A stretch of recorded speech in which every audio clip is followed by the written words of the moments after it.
ટોપીનો દોરો છે, પછી આ કસબ છે, પછી આ સુમૂલનો દોરો છે, જ્યારે નીચે આપણે છેલ્લી ફેર જોઈશું ને કરવાનો ત્યારે આ દોરો યુઝ કરવામાં આવશે.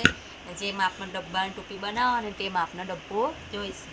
9 નંબરનો કાંટો 0.85 mm. આમ કરી પછી આમ ફરાઈ દેવાનો કાંટો, પછી આમ 2 3 4 5 6 7 ને 8 એમાં से આપણે ટાનવીની છોડી દઈશું.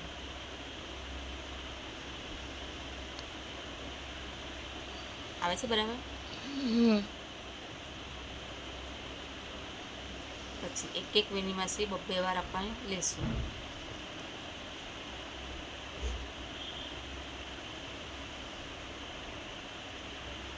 એમ આખો ફેર આપણે કમ્પ્લીટ કરીશું.